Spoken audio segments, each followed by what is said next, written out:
ब्रह्मांड नजर आए। पहले माखन चुराते हैं, फिर मुंह खोल के ब्रह्मांड दिखाते हैं। क्यों? भगवान कहना चाहते हैं कि मैं माखन चुरा तो रहा हूं, पर आप मुझे ये मत समझ लेना कि ये कोई सामान्य व्यक्ति है, मैं लीला कर रहा हूं। कई बार कोई बड़ा व्यक्ति सामान्य बातें करे, सामान्य लीला करे, तो आपको लगता है ये तो ऐसा ही है, ये तो ऐसा ही है। नहीं, भगवान लीला सामान्य कर रहे हैं। गर्ग संगीता में एक कथा मैंने एक जगह पढ़ी कि एक बार दुर्वासा जी आए यहीं वृंदावन। कहा कि क्यों भैया, मैंने सुना है कि हमारे भगवान ने अवतार लिया है, नंद का छोरा है, जरा दर्शन कराओ। तो यमुना के तट पर भगवान नंग धड़ंग होके खेल रहे थे। छोटे से भगवान 5 साल के रहे होंगे, और नंगे, और सारे बच्चे नंगे, और नंग धड़ंग पानी में जाएं, फिर बालू में उल्टा लेट जाएं, जैसे गोल गोल लेटे, पूरे में बालू चिपक जाए, फिर पानी में डूब जाए, फिर आ जाए।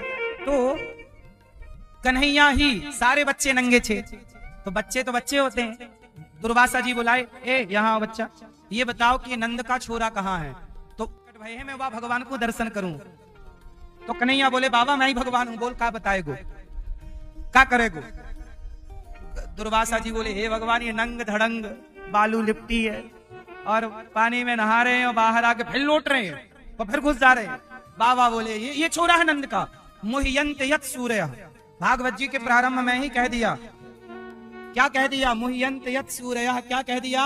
कि जिस परमात्मा की भागवत की कथा हम आपको सुनाने जा रहे हैं, उन्हें बड़े बड़े यत्सूरी ब्रह्मा मोहित हो गए, इंद्र मोहित हो गए, ऋषि मुनि मोहित हो गए। जिन्हें ब्रह्मा ना समझे, उन्हें हम जैसे लोग क्या समझेंगे, कितना समझेंगे?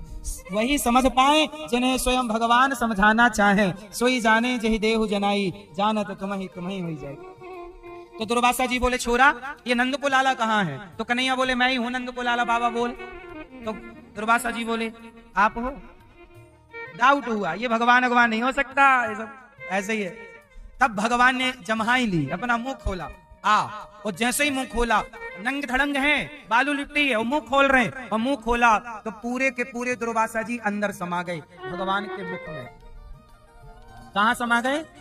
भगवान के मुख में। और भगवान के मुख में जब गए तो अंदर देख रहे हैं कि अनेक सृष्टियां चल रही हैं, अनेक लीलाएं चल रही हैं। अंदर भी देखा कि एक दुर्वासा जी पूछ रहे हैं, बालक ये नंद को छोरा कहाँ है? जो बाहर घटना देखी वही घटना भीतर देखी, और दुर्वासा जी समझ गए कि ये नंग धड़ंग जो खड़े थे यही जगत के पालनहार हैं। ये लीला इतनी सरल है, इतनी सामान्य है कि पहचान पाना बड़ा मुश्किल है। इसलिए तो कहते हैं, इसलिए तो बड़े बड़े संत गाते हैं, पता नहीं किस रूप में आकर नारायण मिल जाएगा, वो निर्मल मन के दर्पण में वह राम। भगवान श्री कृष्ण की माता बनने का सौभाग्य मिला है माता यशोदा को।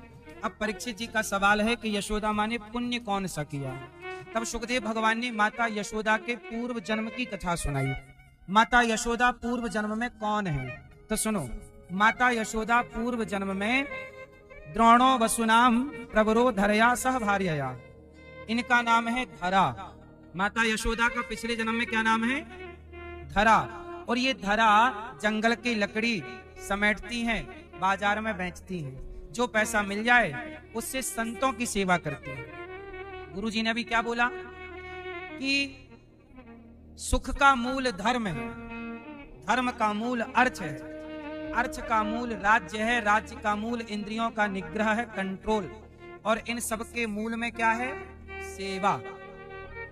मतलब आप यदि सेवा कर रहे हैं तो शास्त्रों को केवल आप पढ़ नहीं रहे, शास्त्रों को चरितार्थ कर रहे हैं, जी रहे हैं। नित्यम वृद्धोपसेविना, नित्य वृद्धों की सेवा करिए। सेवा कथा रसमहो नितराम पिबत्वम, नित्य सेवा। इसलिए आपको बताऊं, वेदों के वचन हैं, मातृदेवो भव, पितृदेवो भव। माता की सेवा कीजिए, पिता की सेवा कीजिए, आचार्य देवो भव, आचार्य की सेवा कीजिए, गुरुजनों की, अतिथि देवो भव। 4 चीजें हैं, मातृदेवो भव, पितृदेवो भव, आचार्य देवो भव और अतिथि। 4 हो गए। और गौरी गोपाल में आप सबकी कृपा से, आप सबके आशीर्वाद और भगवत कृपा से, गुरुजनों के आशीर्वाद से यहाँ मातृ देवो भव। तो वेदों में जो लिखा है मातृ देवो भव, हम केवल कहते नहीं, उस मातृ देवो भव को जीवन में उतार कर माओ की सेवा करते हैं। पितृ देवो भव, पिताओं के लिए वृद्धाश्रम और बन रहा, संतों के लिए संत निवास, वृद्ध संतों के लिए, पिताओं के लिए, उनकी सेवा के लिए भी तैयारी चल रही है। अतिथि देवो भव, आप अतिथि आए गौरी गोपाल में भोजन सबको मिले, कोई भूखा ना जाए, ये अतिथि देवो भव है। और आचार्य देवो भव, गुरुजनों की जितनी सेवा हो सकती है ये दास कोशिश करता है कि गुरुजनों की, आचार्य जनों की सेवा होती रहे। इससे ही, इसी सेवा के बल पर मेरा कल्याण होना है। ना मुझे किसी जप तप की जरूरत है, ना किसी अनुष्ठान की जरूरत है। मैं आपको वचन देता हूँ, विश्वास दिलाता हूँ कि आप निष्कपट भाव से सेवा करिए। और सेवा ऐसी नहीं कि मैं किसी स्त्री या पुरुष या बच्चे की सेवा कर रहा हूँ, नहीं। गौरी गोपाल में मैं ये नहीं मानता कि मैं आपकी सेवा कर रहा हूँ। मुझे ये लगता है आप लोगों के रूप में ये भगवान की सेवा हो रही है। यही है सबसे बड़ा पुण्य इस कलिकाल का। जप का अपना महत्व है, तप का अपना महत्व है, सेवा का अपना महत्व। इसलिए माता धरा जंगल से लकड़ी लाती, बाजार में बेचती, जो पैसा मिलता उससे संतों की सेवा करती। एक दिन क्या हुआ कि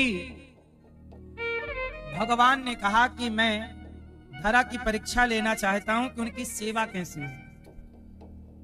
जब आपके जीवन में कुछ उतार चढ़ाव आ जाए तो समझ लेना कि भगवान आपकी परीक्षा ले रहे हैं। और आपको उस समय बंध के, अर्थात कंट्रोल, अपने इंद्रियों पर, अपने विचारों पर, मन पर, विषम परिस्थिति, धीरज धर्म मित्र अरुनारी, आपत्काल परखिए चाहिए। धैर्य, धर्म, धीरज धर्म मित्र नारी, इनकी मैं कितना धैर्यवान हूं, मैं कितना पापी या धर्मात्मा हूं, ये परीक्षा कब होगी? आपत्काल, विपत्ति काल में। माता धरा की परीक्षा लेने के लिए भगवान आए। अब हुआ क्या कि माता धरा ने संतों को भोजन कराया, और भोजन कराने के बाद सारे संत चले गए। जो जूठन बचा माता धरा ने प्रसादी पाई और बर्तन धुल के रखे, और मैया भजन करने लग गई, नाम जप करने लग गई, श्रीमन नारायण श्रीमन। तभी कुछ संत आए। संतों ने कहा, माता भूख लगी है, सुना है तुम्हारे द्वार पे भोजन मिलता है, क्या हमें भोजन मिलेगा? माता धरा कैसे कहती कि नहीं मिलेगा? आओ महाराज, आओ आओ आओ। संत आए, और वो संत के रूप में ना 8-10 संत थे, और संत के रूप में भगवान ही आए थे परीक्षा ले। अब मैया बोली, आओ आओ बैठो। मैया बहुत भूख लगी है, कुछ खाने को मिलेगा? अच्छा, संयोग देखना कि उस दिन मैया के घर में कुछ भी नहीं था। जो था वो संतों को एक शिफ्ट में बना के खिला पिला दिया। वो तो रोज लकड़ी बेचती, रोज पैसा आता, रोज खर्च होता, रोज दाल चावल लाती। स्टॉक था नहीं कि 4 जन के आगे का व्यवस्था हो। गरीबी बहुत थी, पर भगवत प्रेम बहुत था। अब माता धरा कैसे कहें कि हमारे घर अन्न का दाना नहीं है, 10 संतों को भोजन कराना है और अन्न का एक दाना नहीं। अब मैया बोली, आप महाराज बैठो, थोड़ा स्नान करो शांति से, मैं अभी आई। अब मैया बाजार में निकली, सबके द्वार पे हाथ फैला रही, जो भैया थोड़ा हमें उधार कुछ पैसे दे दो, हमारे द्वार पे संत खड़े हैं, बैठे हैं, भोजन कराना है। सबसे मांगा, सबने मना कर दिया, जा तुझे नहीं देते, तेरा क्या भरोसा, तू चुकाए ना चुकाए? भैया मैं ब्याज सहित दूंगी। सबसे मांगा, सबसे कहा, सबने मना कर दिया। जब परीक्षा लेते हैं भगवान तो सब द्वार भी तो बंद हो जाते हैं। जब आपकी कोई मदद ना करे, जब आपके जीवन में बड़ा संकट है, वो कोई ना देखे आपकी ओर, तब समझ लेना कि आपके ऊपर केवल नजरें भगवान की हैं। वो आपके धैर्य की और आपके धर्म की परीक्षा ले रहे हैं। आपको ना छोड़ना धर्म, ना छोड़िएगा धैर्य। ये परीक्षा है, और परीक्षा याद रखना सरल नहीं होती। परीक्षाएं तो हमेशा कठिन होती हैं। अब धरा माँ की परीक्षा चालू है, कोई तैयार नहीं देने के लिए। एक व्यक्ति मिला, भैया संत आए हैं, थोड़ा सा कुछ उधार पैसे दे दो, आपकी तो किराने की दुकान है, आप थोड़ा आटा दे दो, थोड़ा चावल, हम चुका देंगे आप। उसने कहा, हम नहीं देते, जा, तेरा क्या भरोसा, कुछ रखो गिरवी तो देंगे। बोले, गिरवी रखने होता तो हम बेच ही ना देते, कुछ भी तो नहीं है। अब केवल वही बचा है जिन बर्तनों में भोजन बनाना है, वो बर्तन भी बेच देंगे तो भोजन कहाँ बनेगा। अब माता धरा बोली, देखो कृपा करो, हमें थोड़ा पैसा दे दो। एक व्यक्ति मिला, बोला कि मैं आपको पैसा देता हूं, ये रहे। रख दिया उसने पैसे, ये लो आप पैसे, ये जितने चाहिए ये, लेकिन बदले में तुम्हें कुछ देना पड़ेगा। क्या देना पड़ेगा? उस व्यक्ति ने धरा माता को देखा। अच्छा, माता धरा जवान थी, बहुत सुंदर थी। वो आदमी इनकी सुंदरता पर लट्टू हो गया। बोला हम आपको दे तो देंगे पैसा, लेकिन आपको कुछ देना पड़ेगा। माता धरा बोली क्या देना पड़ेगा? कहा कि तुम बहुत सुंदर हो, यदि तुम अपने स्तन हमें दे दो तो बात बन जाएगी। माता धरा बोली स्तन? हाँ हाँ हाँ स्तन। वो आदमी नियत से खोटा था, वो गलत दृष्टि से माता धरा को देख रहा था। कह रहा बहुत सुंदर हो, तुम अपने स्तन हमें दे दो। माता धरा ने विचार किया कि ये तो चमड़ा मांग रहा है, इसे तो चमड़ी की भूख है, लेकिन मेरे द्वार पर संत है, यदि इसे इसका मांगा नहीं देती तो संत भूखे चले जाएंगे। और ये मांग क्या रहा है? हमारी छाती मांग रहा है, चमड़ा मांग रहा है। माता धरा ने कहा अच्छा ठीक है, तुझे मेरे स्तन चाहिए? हाँ स्तन चाहिए। उसका भाव अलग था। माता बार बार कन्फर्म कर रही है तुझे मेरे स्तन ही चाहिए? हाँ हाँ। माता ने कहा मंजूर है। वो तो बड़ा खुश हो गया, पैसे आगे कर दिया।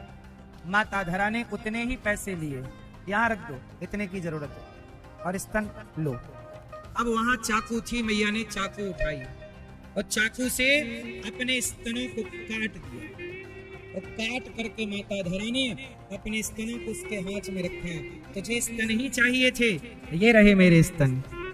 माता धरा ने पैसे लिए, बाजार से राशन पानी खरीदा, जा करके संतों के लिए खीर पूरी सब्जी बनाई और संतों को परोसा।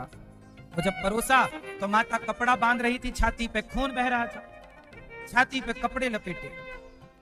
संतों ने कहा माता ये आपके शरीर से रक्त की धारा कैसी? कहा माता ने पहले आप भोजन करो, आप भूखे हो, फिर बताऊंगी कि ये रक्त कैसा है। संतों ने कहा नहीं, आप संकट में हैं और हम भोजन करें, पहले बताओ कि ये रक्त कैसा है। तब कहा महाराज जब आप द्वार पर आए तो मेरे पास अन्न का एक दाना नहीं था, आपके लिए मैं किसी से उधार मांगने गई, किसी ने नहीं दिया। एक भले व्यक्ति ने कहा कि तुम अपने स्तन दे दो तो हम दे देंगे। मेरे स्तन, मेरी छाती, चमड़ा का मैं करती क्या? एक दिन तो चिता पे जलना है, एक दिन तो शरीर नश्वर, शरीर मरना। यदि देने से, शरीर का चमड़ा दान करने से साधु सेवा होती है तो मुझे लगा कि सस्ता सौदा है। मैंने कर लिया, मैंने दे दिया उसे चमड़ा, उसे चमड़े की भूख थी, मैंने दे दिया और आपके लिए भोजन ले आई। अब तो वो साधु का थे, वो तो भगवान थे। भगवान चतुर्भुज रूप में प्रकट हो गए और भगवान रोने लगे, माता तुमने हमारे लिए अपने स्तनों का दान दिया, छाती कटवा ली, इतना बड़ा घाव करा लिया, माँ हम तुम्हारे ऋणी हो गए। अब देखो जब आप सेवा करते हैं तो ऋणी कौन होता है? भगवान। भगवान बोले हम ऋणी हो गए माँ, अब तुम्हारा ये ऋण चुकाएंगे। कैसे चुकाओगे प्रभु?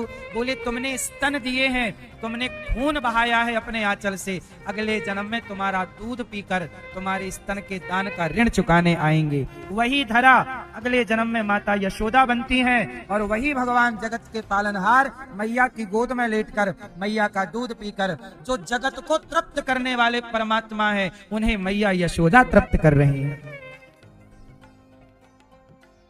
बिना पुण्य के कुछ नहीं है यशोदा, पुण्य करके यहाँ तक आई है। आप लोग वृंदावन आए हो, आपने भी कोई पुण्य किया होगा, वरना यूं ही वृंदावन नहीं मिलता। बिहारी जी की महफिल को बिहारी जी सजाते हैं और वृंदावन वही आते हैं जिन्हें बिहारी जी बुलाते हैं। क्या बिना बुलाए आप आ गए? क्या बिना कृपा के ये दास अनिरुद्ध आपको कुछ सुना रहा है? नहीं मेरी माँ, यदि ये दास कुछ बोल रहा है तो ये मेरी वाणी नहीं, मेरी क्या ताकत के मैं कुछ बोलूं? मैं कुछ नहीं कहता, जो कहते हैं भगवान ही कहते हैं, इसलिए मैं तो शून्य हूँ। भगवान की मर्जी से सब कार्य। आज गौरी गोपाल में जितनी सेवाएं चल रही हैं, क्या ये मेरी मर्जी है? नहीं, ये वृंदावन भगवान का धाम है। भगवान को यही करना था कि मेरे धाम में कोई भूखा ना रहे, इसलिए भगवान ने ही ये गौरी गोपाल रसोई चालू कराई है, भगवान ने ही ये कार्य कराया है। उनके धाम में उनकी मर्जी के बिना थोड़ी पत्ता हिलता है, यहाँ कोई कुछ काम कर सकता है क्या? इसलिए हम तो उनके दास हैं।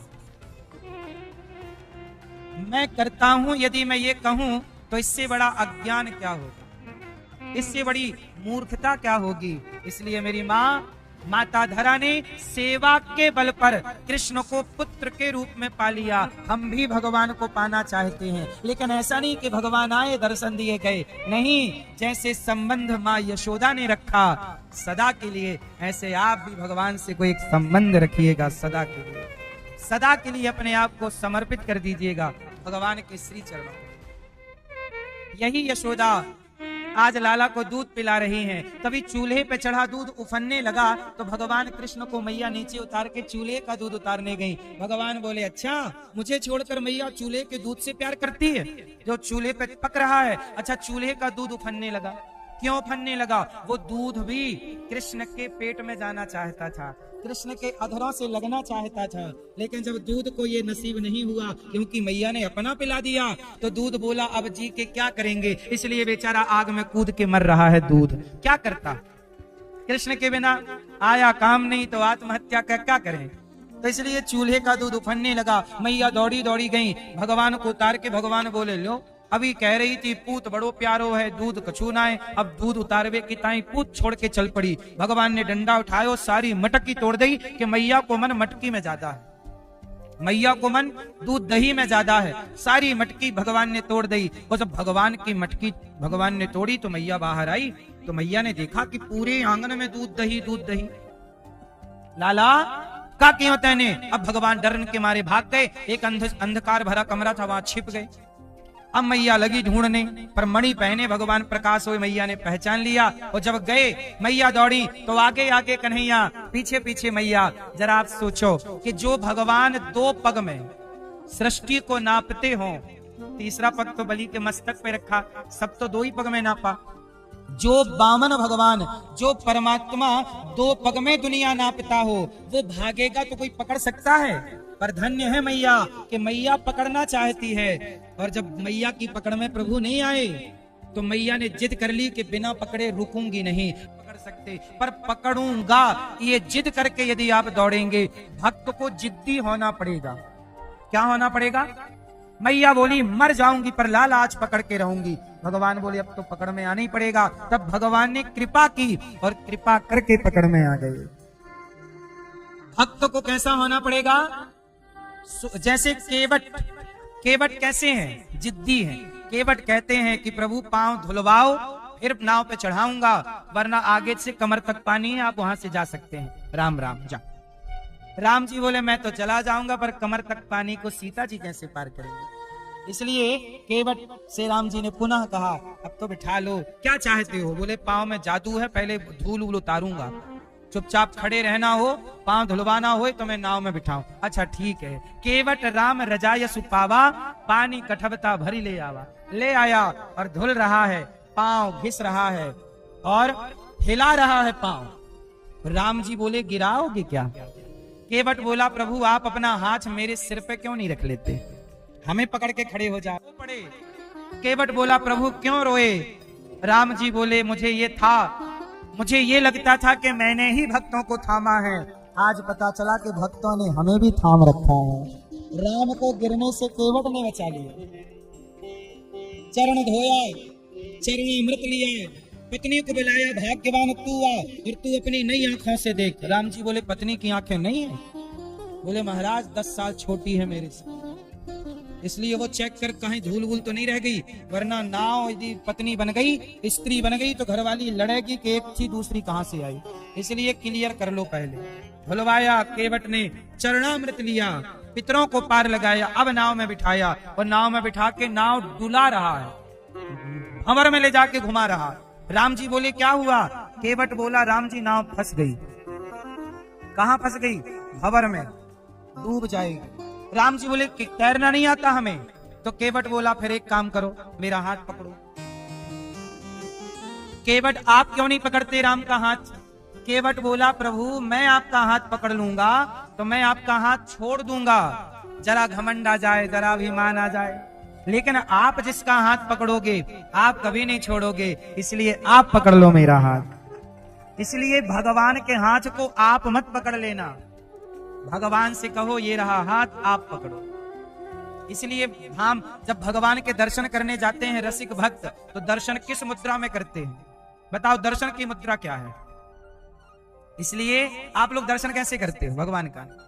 गए, खड़े हुए, अपनी डिमांड कही, भगवान बहू के बेटा हो जाए और ये सब हो जाए, आ गए। ये नहीं, दर्शन की एक मुद्रा है। जब भी भगवान के मंदिर जाओ, थोड़ी देर के लिए अपने दोनों हाथों को ऐसे, छोटा बच्चा जब आपकी गोद में आना चाहता है, उस समय उसकी मुद्रा क्या होती है? छोटा बच्चा दोनों हाथ ऐसे उठाता है और बार बार आपसे लिपटता है कि आप हमें गोदी लो। तो वैसे ही करता है कि नहीं? ऐसे करता है। क्यों? कि हमने अपना काम पूरा कर लिया, अब आप दोनों हाथ बढ़ाओ। तो मंदिर जाके, प्रभु हम तो आ गए आपकी शरण में, अब आप दोनों हाथ बढ़ाइए और मुझे गोद लीजिए, आप मुझे धारण कीजिए, मैं तो आ गया, मैंने तो सरेंडर। पुलिस जब किसी को पकड़ती है, क्या हाथ उठाओ? हाथ उठाना मतलब सरेंडर, हाथ उठाना मतलब आत्मसमर्पण। आतंकवादी जो भी अपराधी है, पुलिस क्या कहती है? हाथ उठाओ, सरेंडर करो। तब नहीं हाथ उठा के आते हैं अपराधी। बोलो हाँ, सच बताओ, आप लोग अपराधी हो कि नहीं? बोलो, अपराधी हो? अपराधी तो हो। तो जब अपराधी हो तो ईश्वर के द्वार पे हाथ उठा के जाया करो ना, प्रभु आ गया सरेंडर करने के लिए, आत्मसमर्पण तो करो। अब करेंगे है नहीं, और डिमांड पूरी है। इसलिए ऐसे, हे प्रभु दास पर कृपा कीजिए, हम आपके प्रभु, ये हाथ हम आपको नहीं पकड़ेंगे, हमें क्या पता कि आपका हाथ कहाँ है, आपको पता है कि मेरा हाथ कहाँ है, इसलिए आप मेरा हाथ पकड़ लीजिए। केवट का सिद्धांत, हम उनका नहीं, वो हमारा पकड़ेंगे। केवट ने राम जी को उतर ठाणी भय सुर शरीरेता, सिया राम गोह लखन समेता। अच्छा, केवट कहता है राम जी बोले सुनो, तुमने पार लगाया, ये मेरी अंगूठी, ये अंगूठी लो। राम जी ने अंगूठी दी, लो। केवट बोला प्रभु ये क्या है? बोले देखो हमारे पास पैसा नहीं है, ये अंगूठी बहुत महंगी है, ऐसा करो जो उतराई होगी ना, वो इससे तुम काट लेना, पूरी रख लो, तुम वापस मत करो कुछ, हम क्या करेंगे पैसे का, उतराई ये। केवट बोला वाह प्रभु, नाई से ना नाई ले तो धोबी से ना धोबी ले, उतराई दे के नाथ जात ना बिगाड़ी हो। सुनो, धोबी से धोबी कपड़ों की धुलाई नहीं लेता, नाई से नाई सेविंग के पैसे। और आप भी केवट, हम भी केवट, तो एक केवट दूसरे केवट से भला क्या रुपया ले? राम जी बोले हम कहाँ केवट, हम तो क्षत्रिय हैं, केवट आप हो। केवट बोला ना प्रभु, हम तो छोटे केवट हैं, आप तो थोक वाले केवट।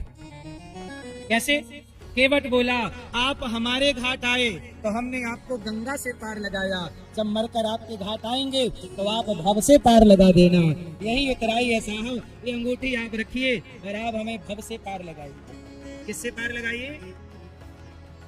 किससे? उतराई नहीं ली। केवट बोले प्रभु आप मेरे घर आए, मैंने आपको पार लगाया, मरकर जब मैं आपके द्वारे आऊं तो आप पार लगा देना, इतनी ही उतराई, और क्या चाहूं, चाह नहीं।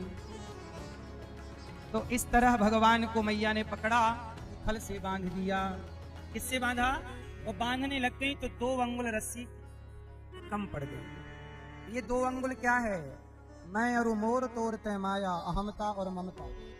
जब तक अभिमान और मोह का परित्याग नहीं करोगे, तब तक भगवान आपके बंधन में कभी नहीं आएंगे। भगवान को पाना चाहते हो, 2 चीजें छोड़ दो, अहमता और ममता।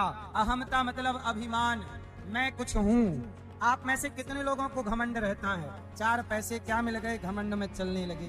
ज्यादा घमंड आया करे तो कभी शमशान की तरफ निकल जाया करो, शमशान की तरफ जाना चाहिए, जलती हुई चिताओं को देखना चाहिए कि ये जो आज जल रहा है ये भी कभी तुम्हारी तरह घमंड में अकड़ के चलता था, आज राख हो गया कि नहीं? अगला नंबर अपना है रे बाबा। कितने दिन की ये है तुम्हारी अकड़?